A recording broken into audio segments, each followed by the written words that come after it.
Howdy, folks. Welcome back once again to that dadgum Lawrence Jameson show. This is a part 2 of a discussion on a preview of what they're calling Soul Wars for Age of Sigmar. It's the second edition of Age of Sigmar. It's coming out here in about another week. And in the part 1, I took a look at some of the rule changes down there from their website, on the community website and all. And I went down one by one of them and all. And of course, by that point, we hadn't got our hands on the whole rules pretty much. But now it's all been leaked. It's all leaked. Everybody got it all over the internet. And I got myself a copy of them rules and played a couple games of it. Without the endless spells, I need to mention. I ain't playing with him until Saturday. But I played a couple games. And one of the biggest things that affected my games, it was one of the things that they wasn't never talking about too much on their rule changes and all. And it's about the splitting of the unit coherency. And when at the end of the turn, that means at the end of round 2. Not round, you know what I'm saying. At the end of the guy who went second in the turn, at the end of that, at the end of each round, battle round, you got to remove models that ain't in coherency until only one unit that's left on the board is in coherency. And it's a small addition or change, but man, it's a big, big deal. Because with multi-wound unit models in a unit is what I'm talking about. Blight Kings, Retributors, things like that. You got a unit of them, and they got multi-wounds. Well, I found that even when I was trying to give the wounds to the outside man and such, a lot of times during the pile-ins, and because pile-ins is a little more freer now, there's a little bit more movement going on during the pile-ins because you can do those swings and you have to only remain the same distance. Because of that, it's allowing how can I say it, man? They're being able to get in, but a guy that's already wounded can easily move from the outside to the inside during these pile-ins and become one of the center models at the worst possible time.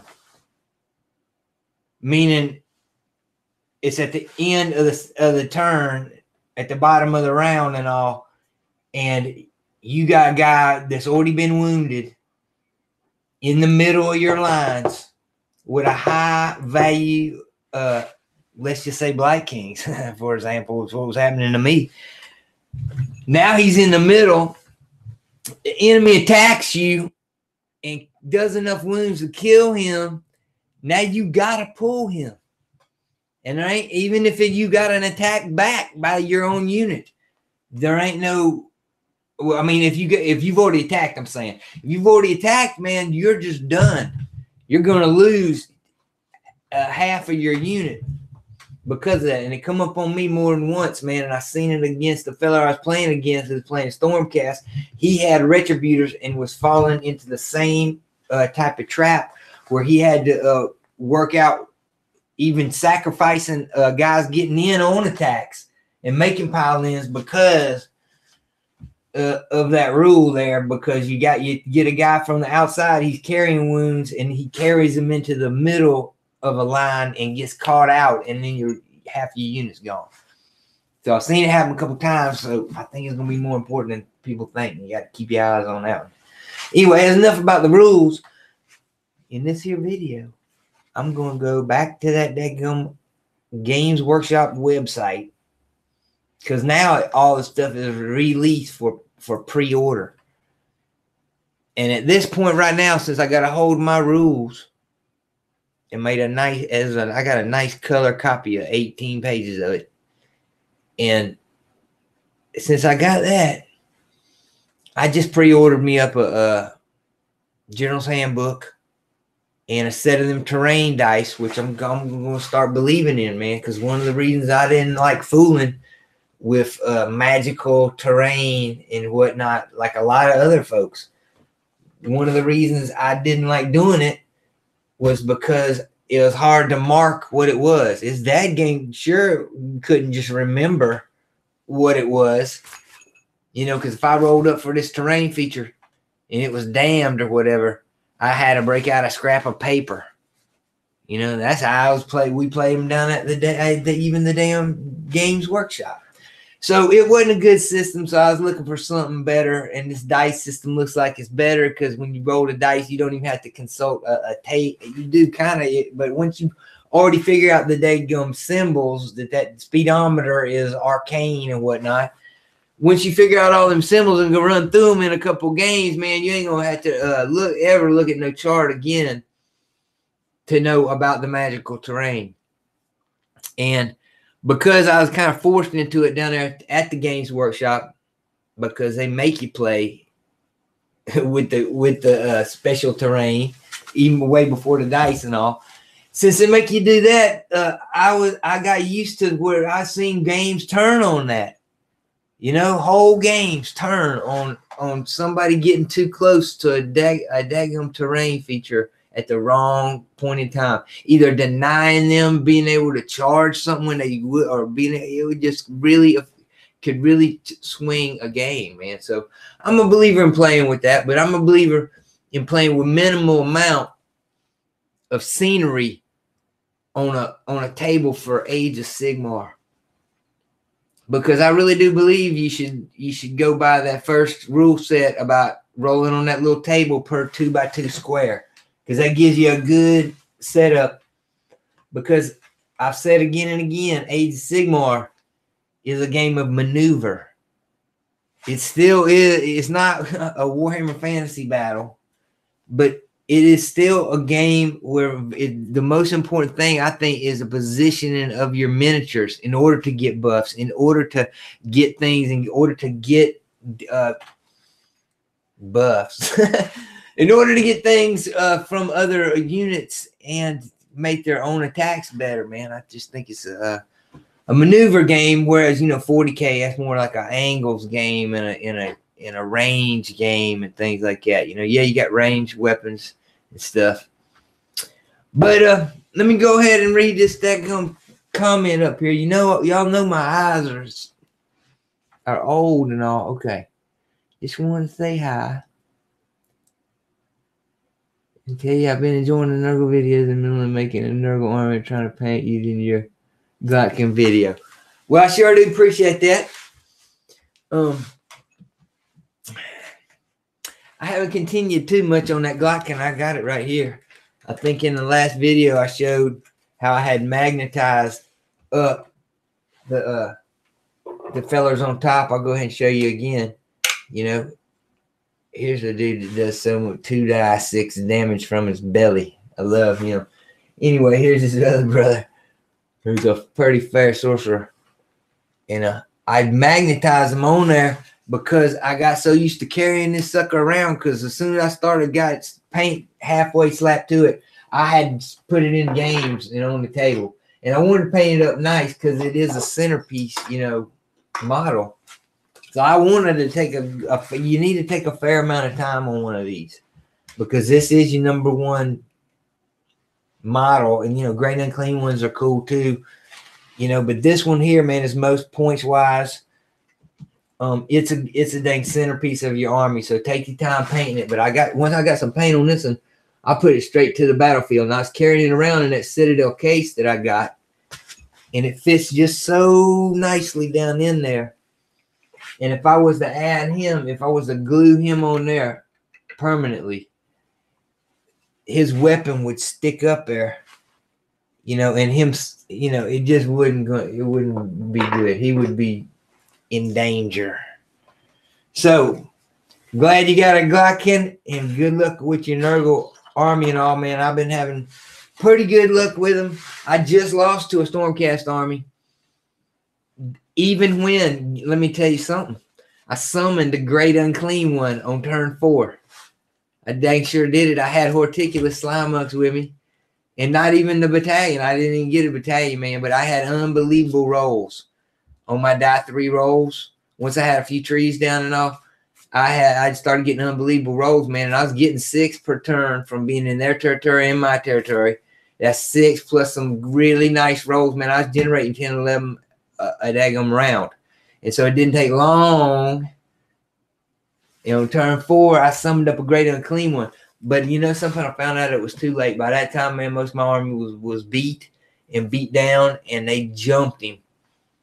They fairly jumped him. He killed old Neve Black Talon and herself, but she'd already been wounded up. But he jumped in there and slapped her around. But it fairly. I come in on my back end of my turn 4, and I had the first part of turn 4. And then the daggum Stormcast had the bottom half of turn 5 to beat on him with no help. I couldn't even regen in no hero phase or nothing from me. Then they doubled me up into 5, beat him down. Just beat him down 16, 15, 13, 11, 7, 3, 2, dead. You can only make so many daggum disgusting resilience saves before your luck runs out. Put some magnets on the Glock. I'm waiting on painting him until after my Plague Bearers and my Blight Kings. Yep. Gotta get them battle lines down in there. And I've done the same thing with most of my sets of Blight Kings.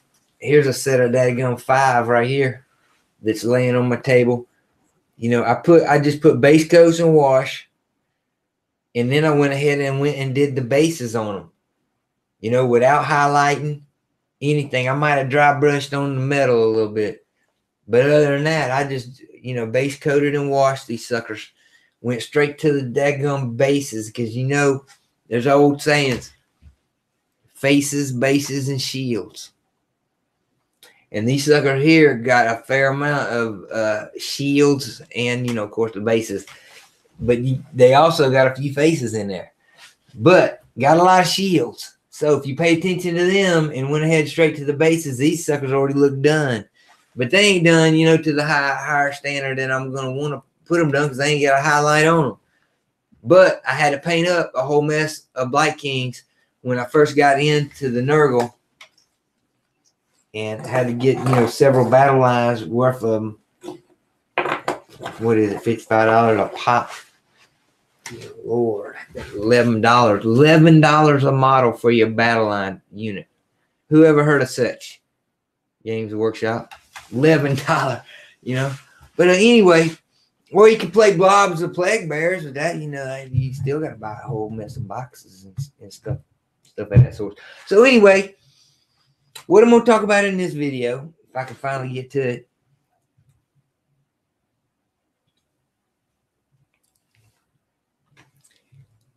is just about the looks of them new models. We're going to go over there to their website, take a look at their looks, and I ain't going to discuss none of the war scrolls or anything of that. That's, I reckon, for part 3. What I'm talking about is just the looks, the aesthetics of the model. Okay, because I'm a collector too, as well as a gamer. And I got a lot of models. Excuse me, Coca-Cola. I got a lot of models that I'll never have no army for. I got a daggum Gloontide shipwreck. And I ain't never going to have fish elves. Never. Not a one. But I love that model. And for $40, man, it's such a beautiful model. And I put it on the board all the daggum time just as a scenery piece. Just as a scenery piece. That's it, man. I love this model. But I'll never have any of them daggum out in there. And I got lots of stuff like that where I got, pieces and parts from Silver Towers boxes where I have heroes of such, Fire Slayers and things like that. Love them models, love collecting them. So I'm going to talk about some of these, man, because I ain't collecting none of them Night Haunts. And I still ain't settled Only if I want any of them Stormcasts. I have a Stormcast army myself. And I got all the hunters and the whole, you know, Paladors and the whole mess from Blight War. But these fellas, the aesthetics of them, I'm not going to try to trash any of this stuff, of course. You know, I'm a collector, and I appreciate everybody's eye. Just because I don't like Van Hagar don't mean that I should put you down, man, because I like Van Halen. Okay? So, yep, I agree. GW stock's gone up a lot and a lot. I wish I'd invested in that. Holy, can you imagine? Anyway, let's go talk about some of them daggone models over there on GW site. And if I can get one of these daggone screenshots.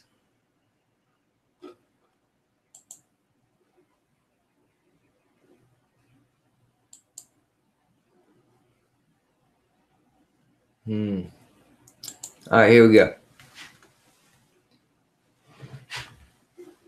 All right, you looking over here?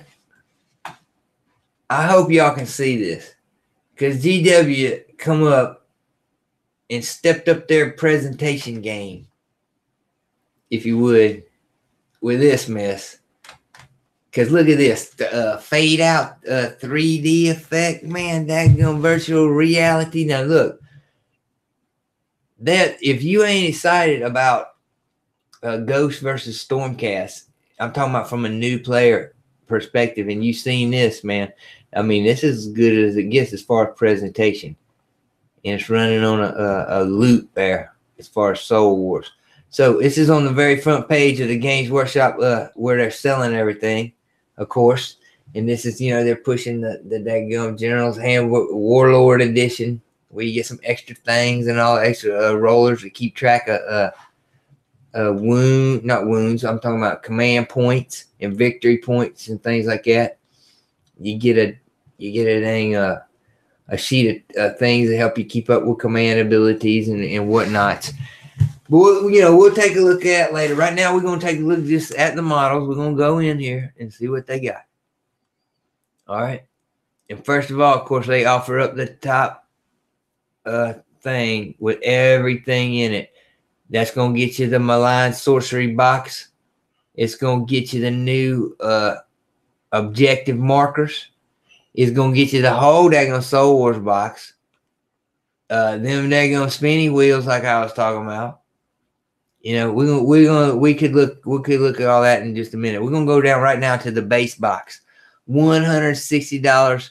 You get a fair amount of models, and it looks like it's almost the same setup as we had in the first one, where you had a little bit more corn over here versus a little bit less Stormcast and all.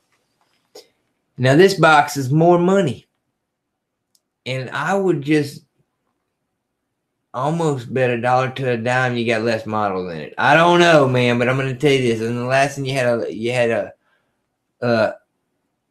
not only on the evil side, you know, the corn side of evil, on the chaos side, you had a corn, little mighty lord of corn and all, which is a formidable model, man, with the hound that's with him and all. That is a great model.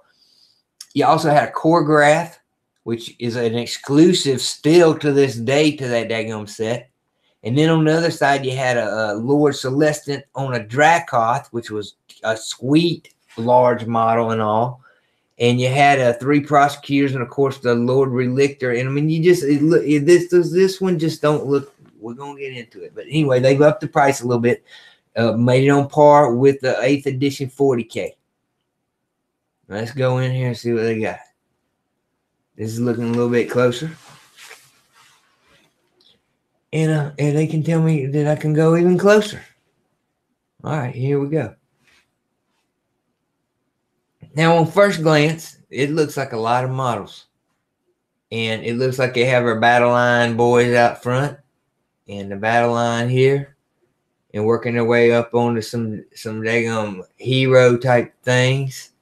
And then there's some special, more specialty units and maybe some more hero type units, and then the heroes themselves in the back. Now, over here to the left, you can take a look at them individually. And first of all, we're going to go with this. Now, once again, I ain't talking about any of the war scrolls. So, on some of these fellers, I'm not even going to be able to tell you what they are called. So, I'm not even going to attempt to call them what they are. In the ones that I do know, I'll tell you. We're just talking about the aesthetics of the model, collectability, if I want him in my Stormcast. Now, this looks like some kind of hero. And I think it's a mage, some kind of a Stormcast mage. This is how they're going to get Stormcast to cast spells. Before, it was just prayers, basically, from your Lord Relictor and various Sigmar priests and whatnot, praying for Sigmar to help them. This fella here, it looks like, I believe he's going to be able to cast spells and all. He's a wizard. Yeah, he has this sword here, but he's also carrying this thing here. It's wizardly staff. All right, so I think it's a pretty good looking model. I'm not a big fan right off the rip of this Talberd type look, Dark Angels, Crusader look, but that's the aesthetic they're going with for right now. It could grow on me some. I think a lot of it stems from how poorly I paint robes. I think that's it. That's why I'm really against them. But, man, the paint jobs on these 360s, of course, look at that gold on that leg as it comes by. I mean, they have done just a sweet job on these, the look of these things. All right, over to here. This is the artillery piece they've been talking about for the Stormcast. And I don't see where yet they're going to offer it yet. I don't think we're looking at a core graph is one thing I just want to get off of the rip. I don't think you're looking at a core graph that's going to stay in exclusive to this set, because you're going to want fellers that want 3 of them pretty dang quick. I mean, the fellers that want 3 of them really, really quick is going to get you 3 boxes or get their hands on 3 of the Stormcast sets of these boxes. But you're going to want sets of these things, man, for, I guess, if you're going to play competitive. But as far as the looks and all of it, man, I think it's almost a must-have model. If you're a collector of Stormcast, you got these 2 fellers here. One of them gauging ranges and such, not, I guess, with an ancient type of ballistic computer he's got there. Then you got this fella here. I really don't know what that is. Ammunition? Lightning ammunition? I mean, a clip? A daggone magazine? I don't know what that is. This looks like some type of wrench type of thing, which is kind of cool. Some charging handle thing, or it's just some kind of axe he can beat people with. But this looks like a good set. I really am in favor of Stormcast with the helmet off. The more, the merrier. Now, I'm not going to convert all my Stormcast over and chop all heads off and put some a bunch of daggone heads on them from that I have left over from the. What do I have left? I have so many left over. From who is that?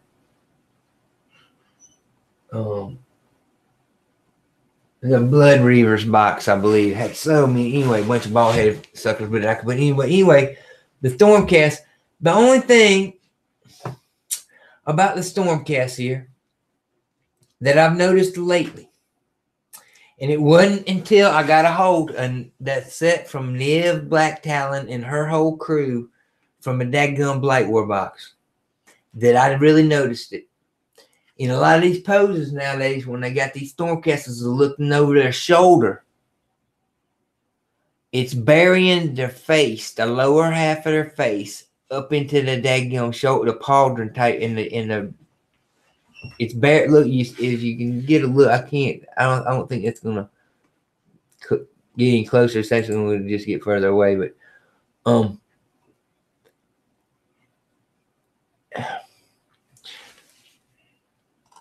I just don't know. But anyway, let's.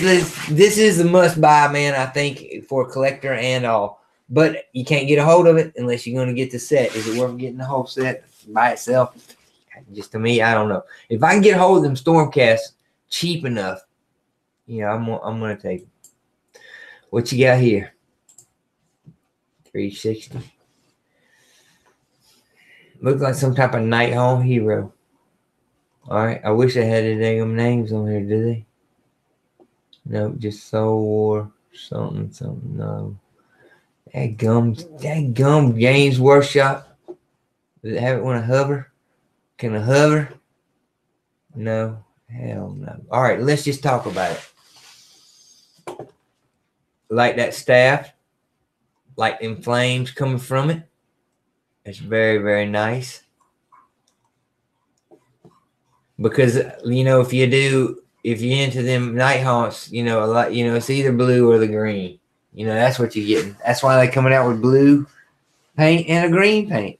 Because pretty much, man, you're going to do blue or green. And then you got to have your flames need to be some kind of contrast in color. Because a lot of these fellas are carrying some type of flames. And you can contrast that really well, just like they have done here. Boy, the bottom of my foot is itching. Where am I going to go? Where I reckon it means I'm gonna have to go travel somewhere. But anyway, I took my boot off to scratch my foot. Anyway, it's driving me crazy. Here we go. Loving that mask. Love that mask for him. He looks sufficiently evil. There ain't no cartoony about him. And, you know, that's not one of my complaints. That's just something I hear about some of the models. You know, they go a little bit over. This is daggum sinister looking. Like the touch with the little, you know, the base. I imagine that comes with him.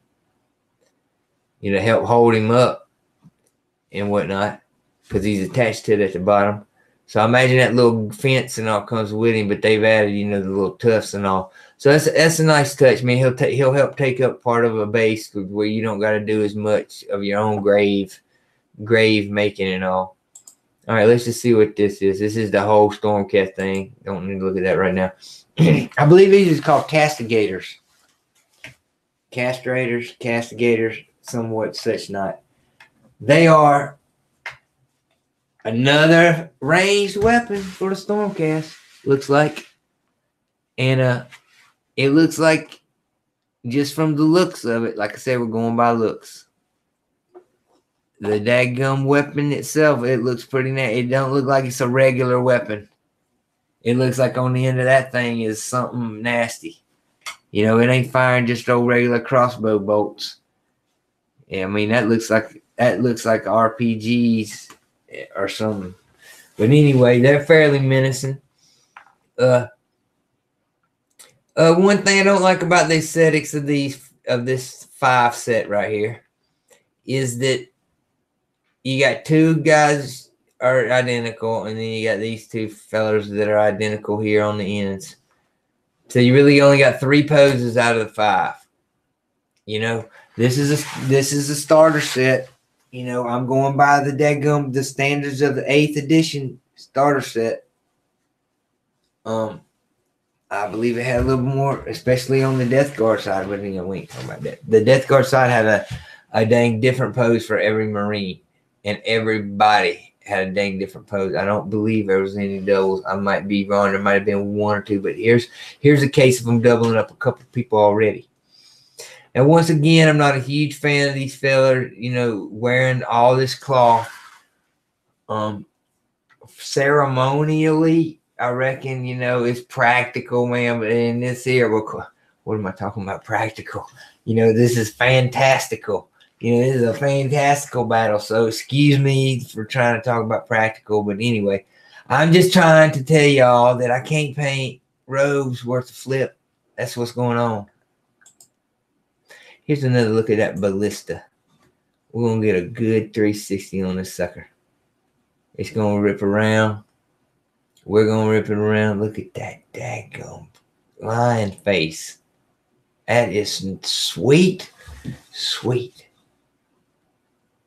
4 barrels. Imagine, 4 shots, I reckon, or something. Very nice. The legs are done, in that daggone Stormcast style, man. That lightning bolt there. A daggone anvil hanging from it. That seems to be the new symbol on this here sacrosanct chamber. That's what they're calling it. That seems to be their little, motif. And I like it on here. Anyway, it looks fairly like it would do the job. And it looks like they're going to have to pick it up and carry it. And I think, this is, of course, designed form over function. Ain't no carrying handles over. But it is a very nice looking weapon. I really do like it. Ooh.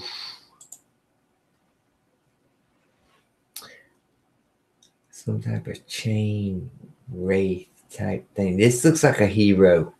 This don't look like a regular sucker from the Night Haunts. I'm liking this model too. Now that this is the first time I've really looked at a lot of these really up close. Look how that daggum chain continues all the way up underneath on the underside of that model. We're looking through a hole right there. You see that hole on the back side right there on his butt? We're looking right through there where that chain's coming out. That's details. That is details. These keys are sweet. Not overdone whatsoever. That's keys, man. Locks. All right. They a little bit fancy.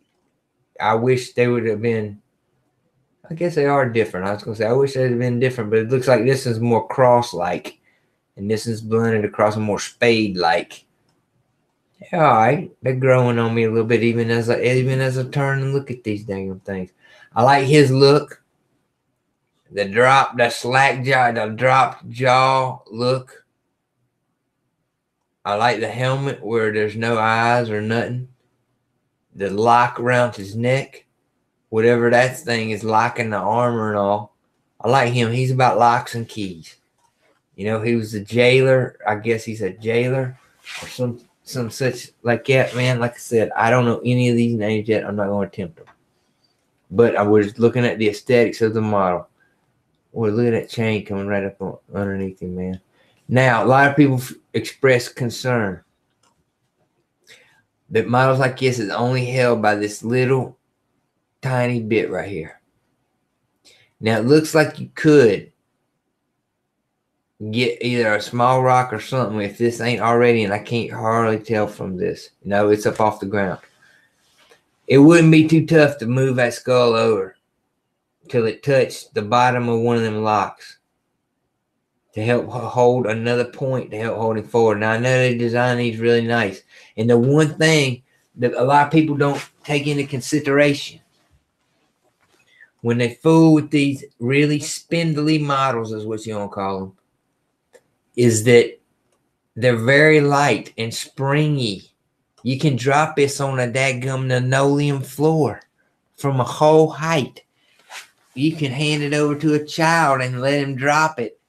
And there ain't going to be, a lot of times, unless you modified the base to have weights in it or something like that, a lot of times, man, this thing's so springy, even if he hits daggum straight on to his head, it won't break a model or break it off the base. I'm just telling you my dealings with some spindlies. Who's that? Sisters of the Thorn comes to mind a little bit with them suckers on the horses. There's a lot of my daggum Zinch forces is fairly spindly like that. And of course the Sylvaneth, which I had a little bit of fooling with. But anyway, I think the lightness of them is to their advantage. And this is a beautiful model. I'm in favor of that as well. This here is a Lord Arcanum on a Griff Charger. See, like the ones I know the name, I'm gonna say it. Lord Arcanum. Now, if you'll notice, he's got a very similar staff to that other fella, that other hero that we looked at, the very first fella. He's got a similar staff. This is the staff, I reckon, of the magic, whatever they're gonna call these suckers that are fooling with the magic. You know, that are casters. You know, I guarantee you this sucker will put an arcane bolt on you as soon as look at you. You know, well, I don't know about now. Thanks, Games Workshop, for that. And you should have just upped the casting value of Arcane Bolt and Mystic Shield, not nerfed the daggone spell itself. Anyway. Oh, goodness. Anyway, this is a beautiful model, too. It took me a long time to get on board with these daggum chickens, with these Griff Chargers. I'm still not all the way on board with them. The mix of a bird and a horse.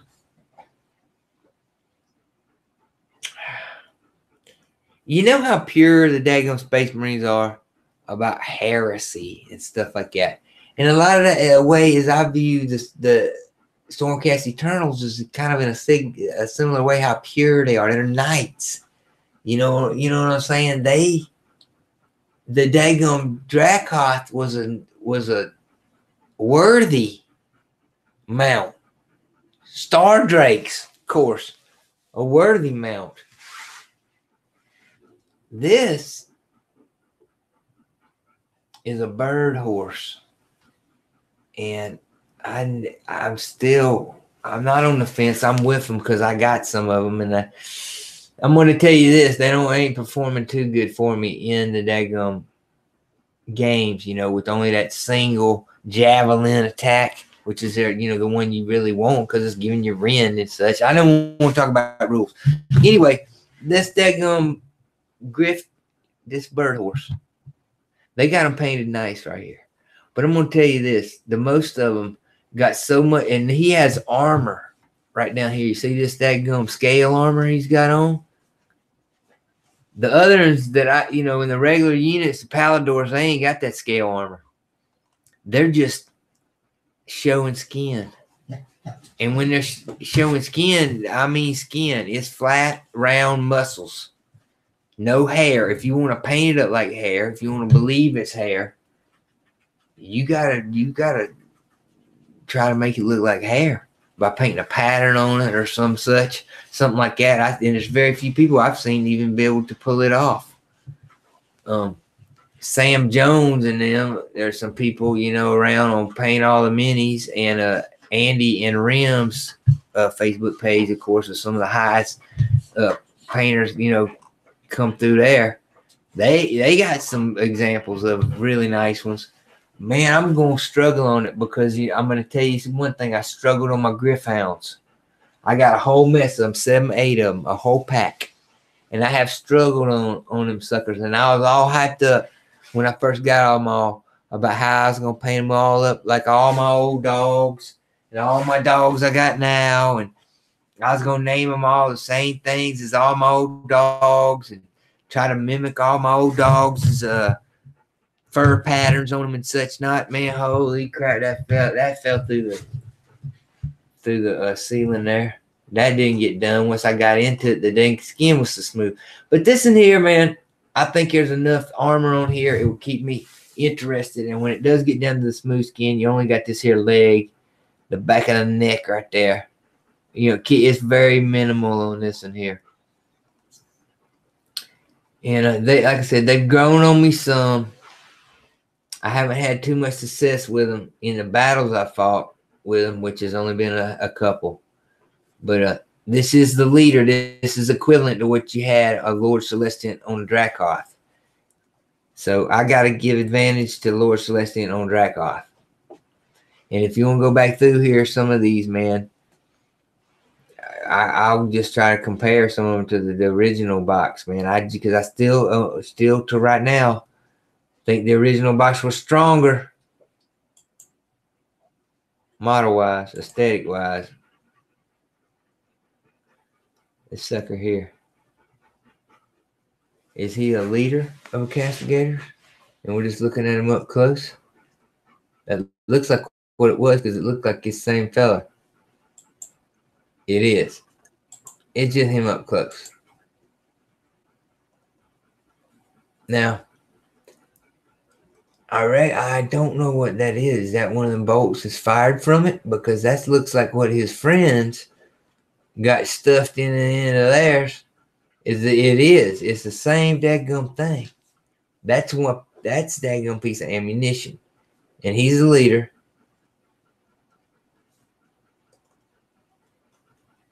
Man, they're doing really nice work, man, on these models. The paint jobs are just through the roof without going over the top, without being so good that they're individualized where oh, that paint, just without going over the top, man. These are just the standard right here. Very nice. All right, we're going to skip over that big unit right there. We're going to go straight to here. Now, seen these fellas before. This is some type of elite type unit, I believe, for the Night Haunts. This is a unit that people have expressed concern about being so daggum spindly. I mean, look at the connection points here that's holding up that scythe. Just his daggum arms, just like real. They didn't, just these arms and that scythe sticking way out there. And then the only thing touching the base is this down here on all these. Look at that break point. Oh, it's going to break right there. I'm going to tell you, man, these suckers, these really light spindly models that don't weigh hardly heck of nothing are springy, way more springy than you think. And if you get a good case, and I highly recommend the Citadel case and their system of the squiggly foam over anything I've ever tried, I highly recommend that for the most misshapen models. It's made for their models. They have a lot of spindly models. They got a lot of models that shape like crazily. It's made for their models. This fella here I really like with the bell. But at first glance, you might say, well, that don't look like a bell. But it is a bell. I've seen other shots of this fella here. And it's a bell. It's got a ringer up inside of it. And that's a bell that he clocks people with a bell. Clang! So that'd be daggone a hoot on the tabletop. Now, what's this in here? Okay, I already like it because it's a Stormcast with the head off, with the helmet off. And I already kind of like it because it's a female Stormcast because I'm detecting boob armor. Let's get let's get to the side. There it is, boob armor. Boob armor. And ain't nothing wrong with boob armor. Because what would a woman, a full-figured woman, chested woman that wants to fight on a battlefield do with her rack there except put it in a set of boob armor? Ain't nothing wrong with it. But there's a bunch of daggum white knights, SJWs or what I don't know what you want to call them. They're saying there shouldn't be no boob armor. There should be no difference with the helmet on. You can't tell a male from a female. I'm in disagreement with that. I like the way that the female Stormcasts have a little bit higher heel in the back. Maybe you ain't never noticed that. That's on Nev Black Talon, who I got. That's on this new Stormcast. All these new Stormcast people, ladies that I see, they got a higher heel. The daggum armor itself is slimmer, just a little bit slimmer and a little bit more defined, a little bit more curved. 6-pack, of course, built into the daggum armor. Tells you she's in shape. Now, she's another one, man, that's seen better days, it looks like, as far as how I don't want to talk how bad about her. She could be 2,000 years old, man. And that looks pretty good for daggum great grandma. I don't look that good, and I'm not even grandpa. So Anyway, she's carrying them from one of them staffs that looks similar to them other ones them other fellers had, except this has got some kind of title in it. I think she's some kind of caster. She might even be a leader of some type of caster type unit. Is she in this one here? No. Let's get back to her. Got a nice headdress, a very long and big headdress, of course. And I'm looking at these two with an eye of, I paint hammers of Sigmar myself. My whole chamber is hammers of Sigmar. So if I was to get these, this is the paint scheme I'm doing with the gold, the blue, and the red plumes and all. Man, I'm gonna tell you something. I was at work today, and we was all clocking out from a hard day of grinding down there at the mill down there. And there's a bunch of fellas gathered all around, and one of them was telling a story, and he said, yeah, that thing at the kings, they carry the kings on, you know, slaves carry it. It's like a dang stretcher that the kings, they carry kings and leaders and rulers and such on. And I said, palanquin? And they looked at me like I was from the daggone moon. Every one of them fellas looked at me like I was from the moon, palanquin. And they looked at me like that, and but you know something, man, I'm a daggone space cowboy. Because I whooped out my daggone phone. And in one press of a button, I said palanquin into that sucker. And even with my accent, that old lady on there come on and said palanquin. Something such carries rulers with it's just, I can't even remember what it said, of course. But it was the palanquin. It gave a daggum definition out loud to them people, man, and I blowed all their minds.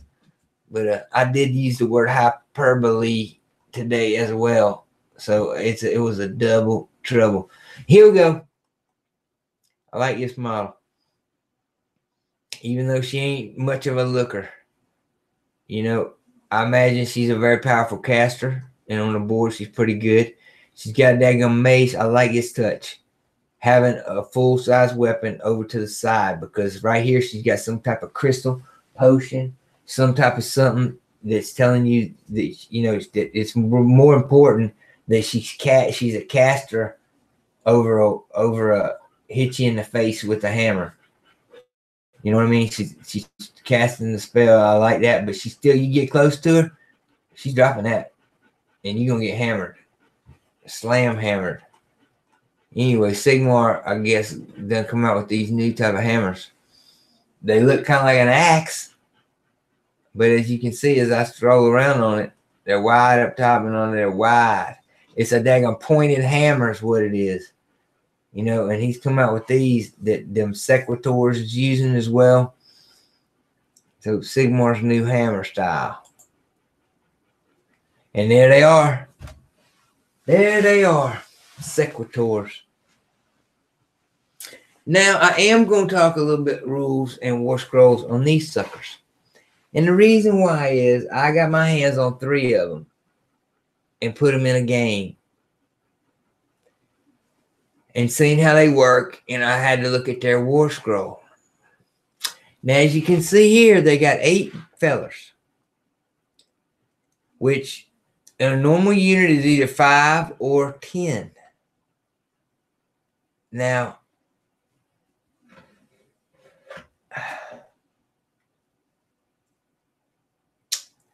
they short 2 fellers, being 10. But you really want 2 more hammers because they're eligible for it. And the leader can carry a hammer. So you get that leader up there with a plume on his hat. He's carrying the big grand hammer. And you got 2 more fellers. And it says on the war scroll they can carry, 2 of them fellers can carry, I'm sorry, there's the grand hammers right there in the front. 2 of the fellers can carry the grand hammers per 5. And the leader can also carry, if he don't carry this as a little bomb he carries, he can carry grand hammer as well. So in the starter box, you're getting the leader with the grand hammer, who's already took his special weapon choice, which that's unusual. And you get 2 of the special weapons for this squad. Very unusual. Now, in a 10-man squad, now you could take 5 of these right here, right now, and it'd be legal squad.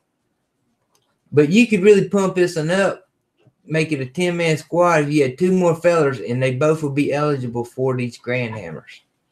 Because 2 per 5. So you look over there at the little 3 set that they're trying to sell you, that I already have, and you get basically, they done you just like they done the Plague Marines in Warhammer 40,000 8th edition. You buy that little 3 box pretty cheap, but you get a sergeant or a leader, you get a special weapons, and then you get a regular Joe. And say, well, if you need 2 regular Joes. Well, in this case, I need 2 of the special weapons. I'd have to buy 2 of them daggum boxes to finish out this squad right here. At $15 a pop, that's still $30 more that I need to get 2 fellers to finish out a 10-man squad of these battle line things. Now, I was just complaining a little bit early about the daggum Blight Kings. And I really do need to go back over here to look and see what if anybody said. Holy Moses, people done said okay. I'm sorry I can't looking at the chat, y'all. Because I've been looking at that thing. I ain't too internet chat. This is the most chat we ever had. I see John has joined in. I appreciate it, John. And let me get back to this. Now, like I said, just like they got you in 8th edition in some kind of loop where you would have to spend a lot of money to just get. I needed a couple regular Joes, man, to get squads right. But now I got extra people. I still got extra people. I had to convert stuff to get it all right. It got you again, and it did it again right here.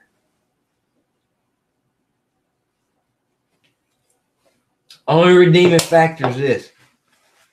If you didn't have these fellers at all, and you wanted to buy 2 boxes, it ain't redeeming factor at all.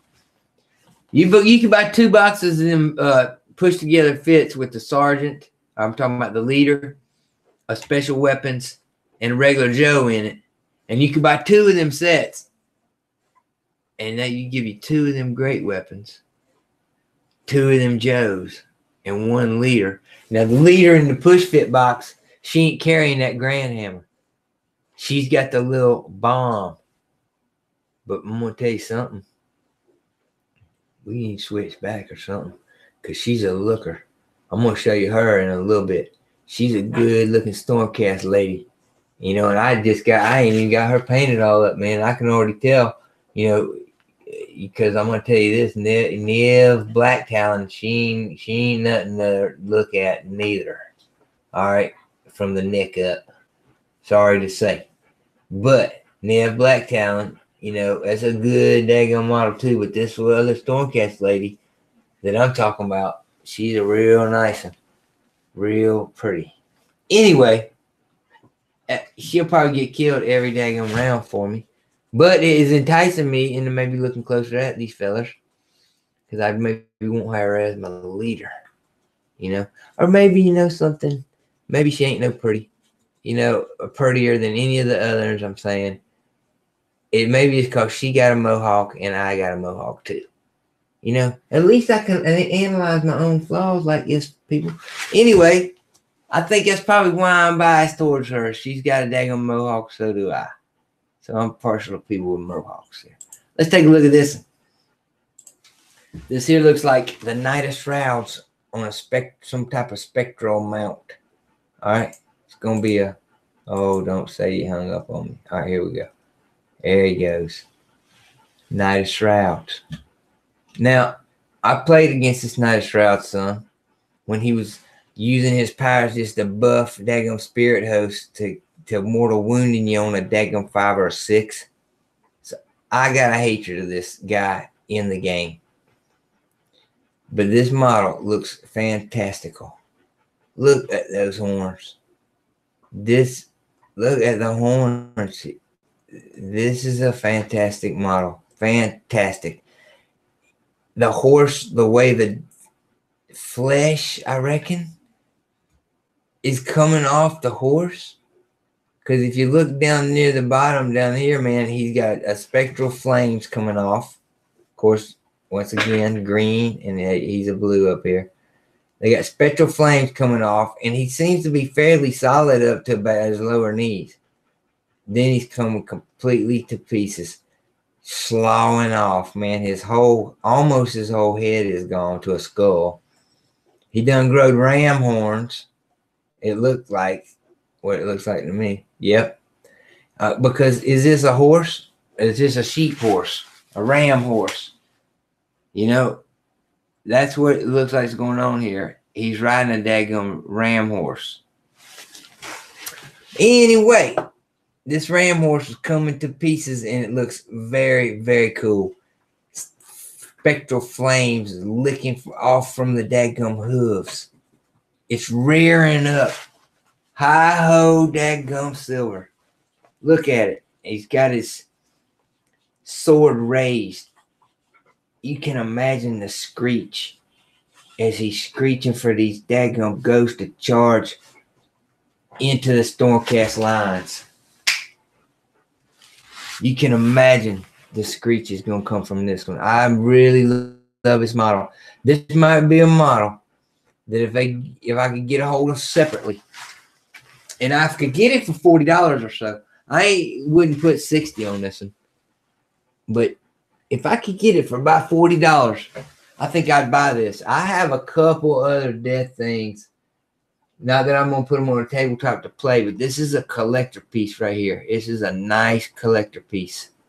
Outstanding model. So, do I give this one a little bit over the Mighty Lord of Corn?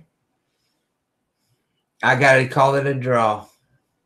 This guy has a companion, and so did the Mighty Lord of Corn. I got to call it a draw. Because I'm a little bit fascinated with this one, and the Mighty Lord of Corn was one of the most outstanding models ever.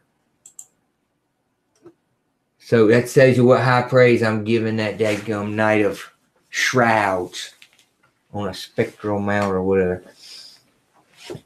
These fellas look like they were Skavens at one point. You can't tell me that they wasn't Skavens with that look. With them old rusted ass, that looks like a Skaven blade. And that head is a rat skeleton. And that back, these are daggum Skaven ghosts. Gotta be. They got a pretty good look to them.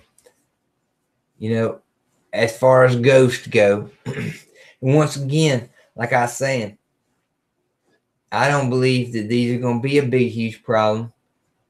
As long as you don't modify the base too much about dropping them and catching them. I mean, it might not be a bad idea to stick a daggum nickel, glue a nickel, a quarter up under here. That ain't going to cause too much harm.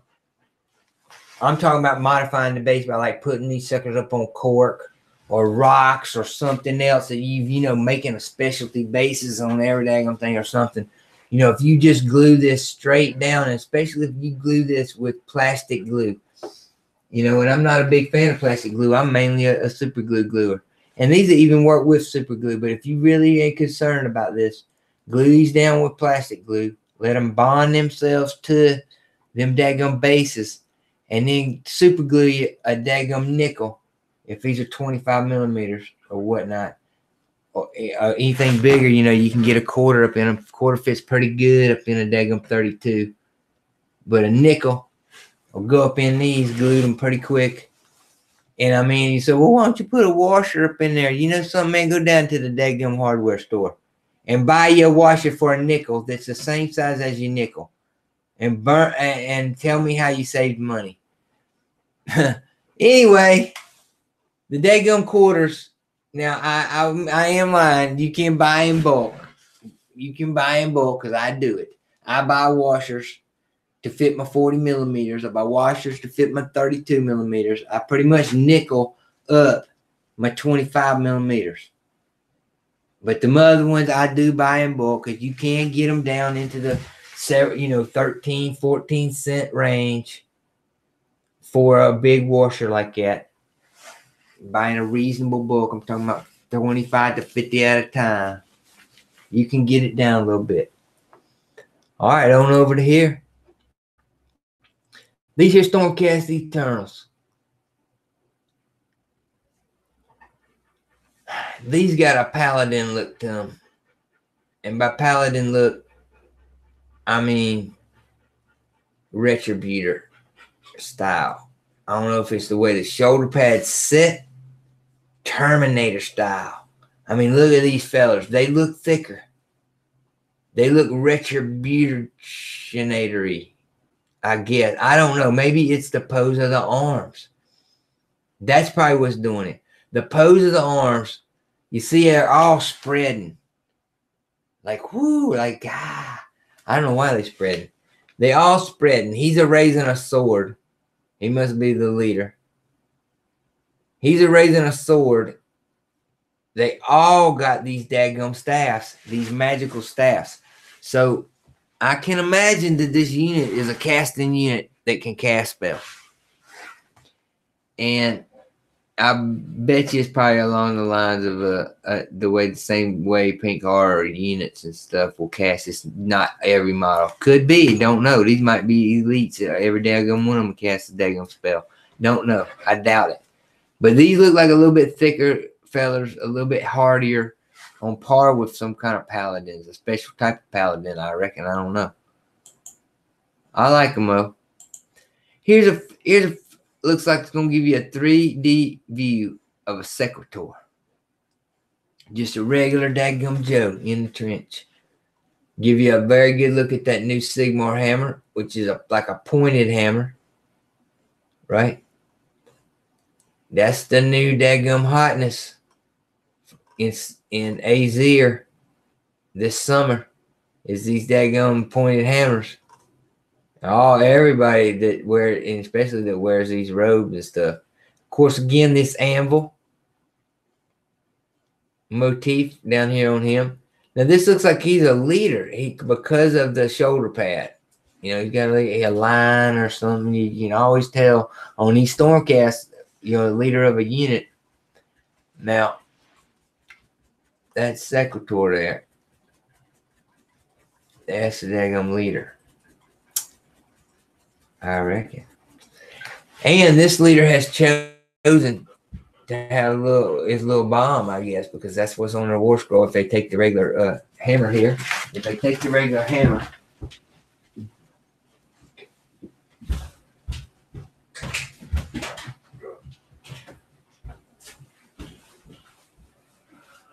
all right, sorry, I had something come in here. They take that regular hammer there, they can have a little special weapon that gives mortal wounds and all, instead of having a grand hammer, which they're eligible for. This looks like your battle line. Your new battle line for Nighthaunt. Chain Rasp Horde or something it's called, I reckon. This looks like the equivalent of your banner bearers. I reckon if you look in there closer, you could get equipped. There's probably some other special somebody carrying something or some kind of icons. I like these, man, because the daggum Nighthaunts, I fought against them a couple times, and they was very limited on what they could bring, and the fella had to spam to all high heaven to get up a 2,000 point army that was viable, and even use Forge World models, you know, to get up a viable 2,000 point army. And then at that point, even that said, he didn't have one daggone command ability and one hero that was worth a daggone flip, you know, couple, I mean. It was very limited on what he had to have, man, so he had to rely on many numbers. It was not only expensive, money-wise, but it was just a spam army, man. And I'm glad that they come out with this, so all these players that was dedicated Nighthawk players now can expand. You know, I'm sure these suckers are going to be a lot cheaper than all them other ones. All right, let's go back.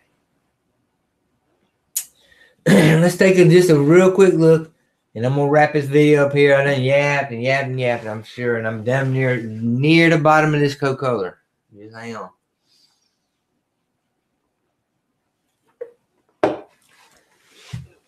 Let me take a look at the chat again real quick. Where the heck is it? Wait. Did it close it down? I'll bring it back up here in a minute. All right. Of course, these are all add-on packages where it lumps it all together. I couldn't tell you how much you're going to be saving by getting all this together. I imagine you're going to save a couple of daggum shillings or whatnot by getting all this together. If you wanted all this at one time, you may get some of the special stuff, especially stuff like the wheels that if you didn't want a certain set, you could get. This don't look too bad, $210 for the malign portent set. You know, it looks like the core rule book and the generals.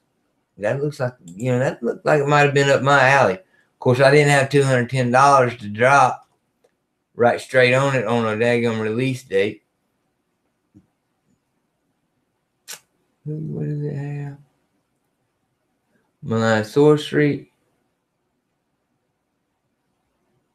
With all the stuff, the endless spell roll card, the general's handbook, war edition, with all the extra stuff that had come with it. But dang, I don't know. You probably can do the math yourself and figure up if you'd want that there.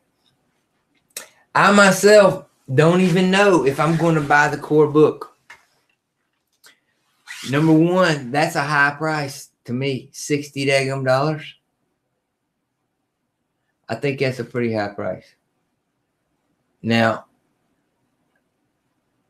I would like to see it in a $40 range. Now, granted, it's probably got a lot of fluff in it, I'm sure. And it's going to have a good amount of regurgitative fluff, which that might not be a bad thing. I'm telling you this right here. I've been into Warhammer 40,000 since 1989.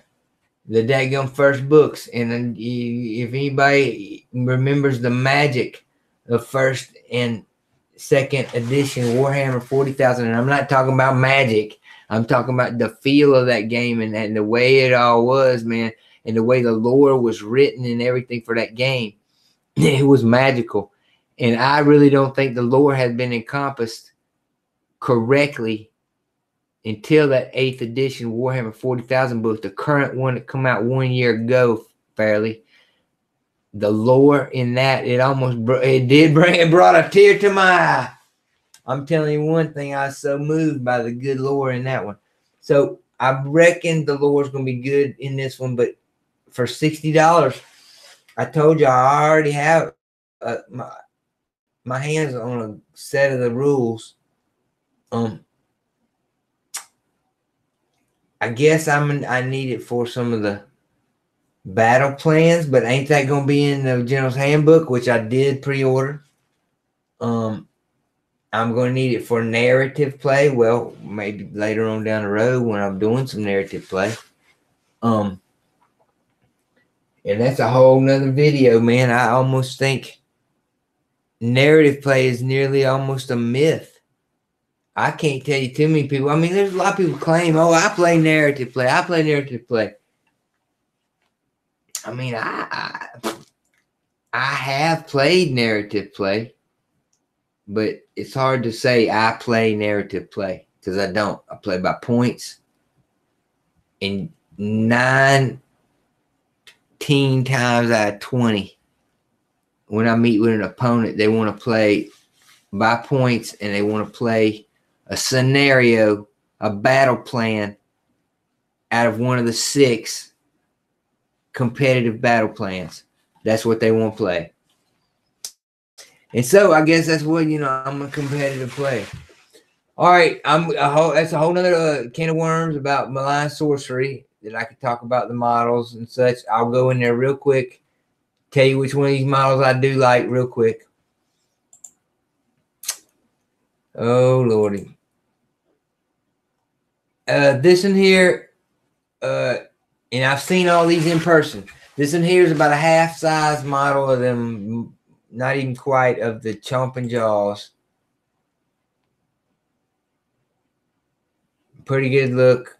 A really good look on the paint job. Of course, everybody needs to remember when you're painting flames, you dry brush or you highlight up backwards up to the black, because that's the area that's cooling first. That area is cooling, and then it gets hotter and hotter and hotter till you go back to the back of his daggum skull. And you see, that's where the heat's coming from. And as it gets cooler and cooler, of course, you dry brush. On this model, that's what I do. Dry brush oranges and reds and up to reds and make it darker and darker reds until you get blacks. You see how it's blacks on the tips?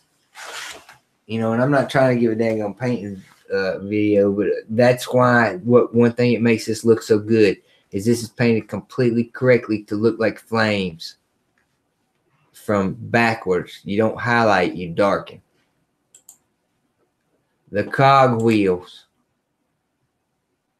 Now, I believe this gives some kind of movement buff. I believe, and it's one of them ones you can put behind your lines. I've seen a couple battle reports and such. It's a pretty good looking model, and since I think it's going to be useful to everybody so much, it's going to be worth painting, you know, fairly good. I think I'm going to do mine up fairly corroded and such. I'm going to put typhus corrosion all up in these gears and such. I'm not going to do it nearly as clean and clockwork as this here. Mine is going to be a little bit more, and I might even do that as like oil. I don't know what I'm going to do that as, but a little bit different. That just I'm not going to get into. Of course, this here is the Purple Sun of Shai, whatever. Purple Sun. I'm going to tell you right now, this is the size of a softball. If you know American softball. It's the size of a daggum big as a cricket ball. If you're from bloody old England.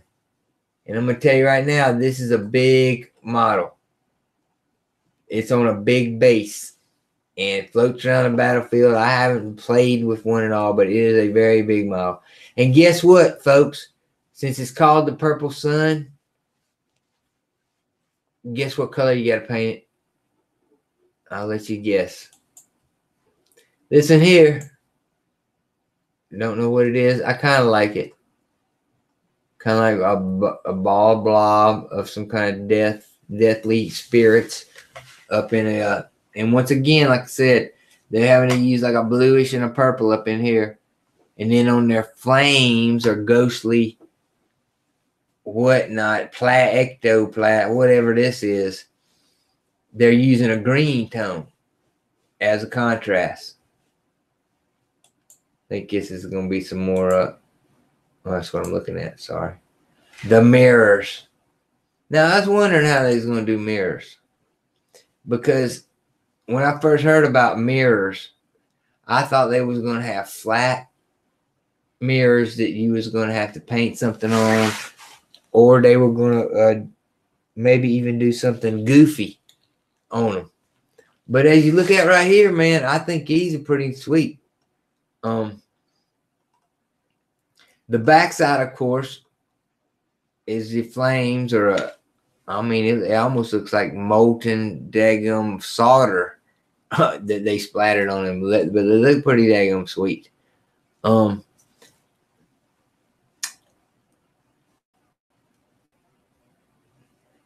It don't look like the flames are an exact mirror of each other, which I guess that's good. They look very similar though, the way it comes in and it has one on top and bottom, and they do that part right there looks very similar to the out here. Not so much, but for some reason they mirror each other in the middle right here. And anyway, talking about the aesthetics, I like this mirror on the wall. You know, romper room. For all y'all that would know what that is, you know, I can see Andrew and Timmy and Andy and Michelle and Niev, Black Talon. And woo! Anyway, romper room knows what I'm talking about. This is the big one. This is the chomping jaws. The daggum chattering teeth. And this one here is as big as the daggum baseball. It's big. It's big. Big as a tennis ball. A long tennis ball for y'all over in bloody old England. Long tennis size, man. It's a fairly big model, man. And I reckon you got a little bit more of an artistic leeway with this one as far as color choice. Because, all right, this is a big spell. You're going to be using this one a lot. Just like a Purple Sun. I don't care if it's 100 point. You're going to be using this gnashing teeth one a lot because I believe it does a lot of damage. And it's a good looking model. So choose your color wisely on this one here. And once again, like this one here, this one's done a little bit more backwards. It's not done to make look like flames. Because as you see, they come from a dark in here, which is the base color and all. And then they've highlighted the dry brush and highlighted up to a really white on the tips. Now, you can do that and it has a flamish look, but it really looks more like gaseous and stuff that disappears really quickly. Rather than flames. Now, I reckon you can paint this up to look more like flames if you painted it backwards the other way like I've been talking about, where you darkened it as you went toward the tips. You could make it look like flames. Like I said, I think there's a lot more leeway artistic-wise. I guess you can put some type of model up in here and ride around. I don't know why it is so daggone empty. Excuse me, up inside of there, and why it's so rectangularly. I guess the model had to go in the shape of the jaws and all, but there's just a million tons of detail in this model, even all up on the inside of the teeth. How the heck you gonna paint that? How am I gonna paint that? It's a question. Here we go. This looks like something called like a grave tide, where it's a daggum spirits or whatnot, coming up out of the ground, or it's just, a wave of ground coming at you. I imagine anybody can cast it, but of course we'll have to look at the rules. This is a one-piece model. I saw it in the store. It is a one-piece model, and it's fairly simplistic. You're gonna have to paint this part brown. There's like a busted up chest or some such, not at the top of a grave on the back side of it to make you let you know. And then of course these skeletons and all. There's not a lot of artistic leeway in this one. You really need to paint the rocks like rocks. You really need to paint the dirt like daggum dirt. But fairly good. I give it a 7 out of a 10 on all of these, I guess. I believe this is a set where you have multiple models that look like this. These daggum chains. And I believe they're going to slow people down and try to grab things. And man, when I throw a set of these out in front of all them hogs that I'm constantly plagued with, daggum boar boys and such, I am constantly plagued with these suckers. And I am going to bring this every daggum game I face orcs. Because they ain't going to come across on me as easy as in the past. Anyway, it's a very simple model. It looks like they've done a little bit of rust work on it with riser rust and things like of that nature. I'm going to corrode mine up as well, but a little more corroded look to go with some of my Nurgle type stuff. All right, I need to run through these, man, because I'm just running on. This video gonna be 3 hours long. Me just looking at models, telling y'all what I think about models. Here we go. This is my favorite one, the daggum pendulum, the pit in the pendulum.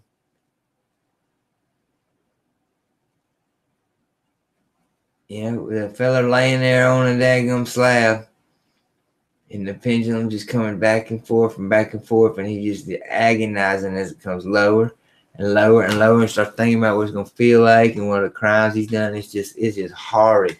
But I love pendulum. So this pendulum here, I've heard in the game, it's pretty fair. It goes straight, in a straight line or some such or whatnot. Once again, they painted in a type of a dark flame where they're going from a dark to a light. They're not looking like flames themselves, kind of a ghostly darkness flame or whatever's going with this. This is going to be another one, man. I'm just such a sucker for aesthetics that I will use this spell even if it's not the best one because I love the pendulum so much. I can't wait to get my hands on this one right here to paint up. I'm going to pay $75 for a daggone box so I can paint this up. So I can paint this one up. It's number 1 on the slab. Promise you that. This one here I got to rate fairly low. It's the sword spell. I think it's one of the cheaper spells. It may be one of the more popular spells because of the cheapness of it. I want to say it's 20 points, I believe. But it's one of the spells. It'll probably do a couple mortal wounds here or there. I think. I don't know what it does. They've got this one painted up, glowing flame. To where you got flames holding it up. Now, like I said, you can pull off. We have for years and years pulled off flame effects where it was the normal way, where you highlight up onto the highlight, just high to white right here. And of course, they have pulled it off here. It's a flame type of look. It looks like really, really hot flame. Hot flame. Look at how white all that is. But if you do this right here, you got to keep it real whitey and whitey hot. A lot of white. You got to go up really high on the highlights, and you got a large volume of area. So I like this model, man. And I think since it's going to be used every daggum game, you're probably going to want to paint it up real nice like they have right here. I'm going to skimp over these two. They look like daggum reading and writing arithmetic, which I ain't getting into on this video. That made me a little dizzy.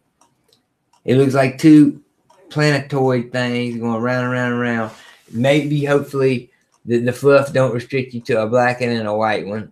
So maybe I could paint one color and one color the other. But it looks like these rotate around each other. Some kind of such as such. Very simplistic model, of course.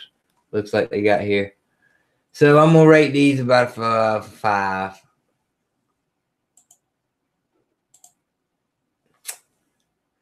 At first, I thought this was an alligator. Just from one scene. And that's an alligator. There's the front paws. There's the snout of that sucker. And he's just raising up off the ground. It ain't an alligator. It's flies.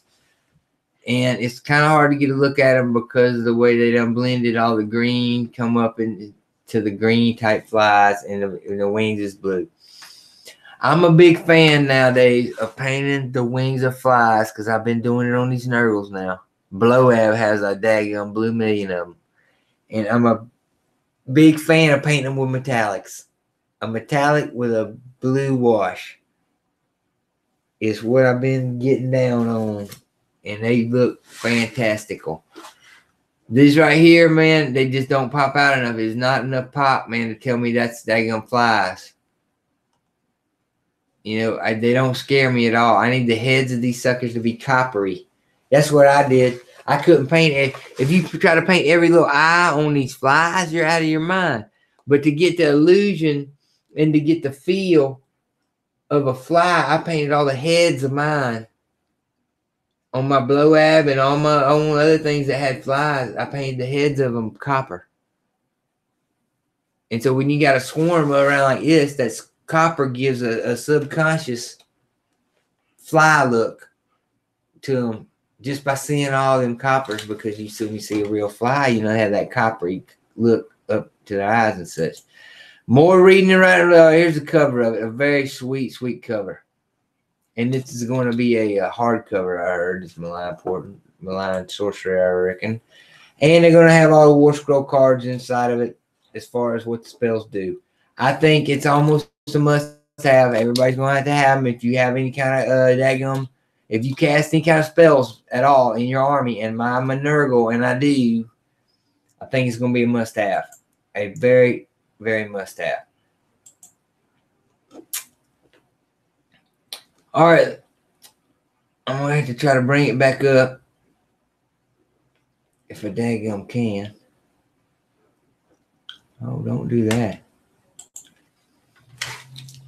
What in the heck? Here we go. Now, I can't hardly work these daggone computers. Should be back on the thing. Appreciate y'all hanging with it. I'm going to take a look at the chat here. I'm so sorry I couldn't access the daggone chat. I clicked it off and could not access it for most of the time. And I need to daggone look at it right here and see what I got going. If I can get myself back to it and still be on the daggone channel and whatnot. Lord, you know what? Something my grandma lived just long enough to see the very beginnings of these daggone computers. And you know what she said? And it is still the daggone truest thing that I have ever heard tell about these daggone computers. My grandma said it. She said, these daggone things will drive you crazy. And I mean, I really ain't never heard no truer words ever spoken. They will drive you crazy. So let me go over here and look and see if I can read some of the daggone comments that come up. Yeah, John, it is the same formula.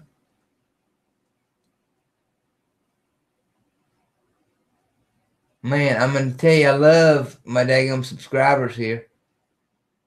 They get what's going on. You know, it sounds like from the comments that y'all can read right over here. You know, they get what's going on.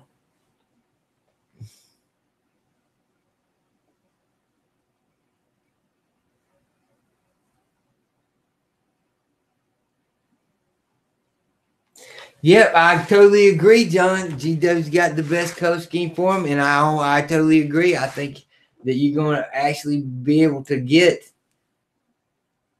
the stuff cheaper on a discount. People breaking up boxes, man, because I believe the most dynamic models in the box.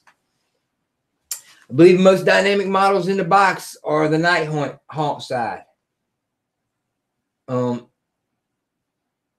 Stormcast at this point is not old hat, but to a lot of people it is, and a lot of people are groaning a little bit and Stormcast again, but they're also excited on these night haunts, and the only way to get these night haunts is by that box with all them daggum Stormcast up in it. I predict you're going to see a flood of Stormcast, them models up on eBay and Craigslist and such. I believe that's what you're going to see. Is the Stormcast being sold off a lot more than the night haunt side. You're going to have people locally that's going to be trading and making deals. I see it on my internet pages and all here. Locally, people saying, well, I want the Stormcast side. Does anybody want the night haunt side? That's a little bit rare, but people are doing that. But, then they got to figure out who gets that $60 book. Because that's a $60 book. It ain't going to be 50-50 if you split a box with a feller. It ain't going to be 50-50. So, I'm going to show y'all real quick what I got here. If I didn't show you them three, that's that one real fine chick, Stormcast leader. Finer than muscadine wine. She is. But you know something? She's doing the same. There she is. Good thing she's so daggum springy. She's doing the same thing with the head over the shoulder. She's got her daggum face tucked down in there, and it's going to be hard to get down and paint the face, man. It is so hard. And I'm not a big fan of leaving daggum parts off of the model and then putting them on the model after it's done been painted. Because I like to paint. I paint with, seeing how the light comes down on the model as a whole. To tell you the truth, with one of them models with their face tucked down in there, it's going to be so dark down in there.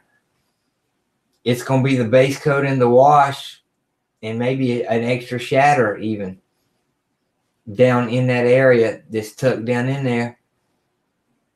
So I wouldn't paint it the same way if I had it on a little stick. It would be harder for me to visualize the way the light and all is coming down onto the model and the way you paint a model. A miniature.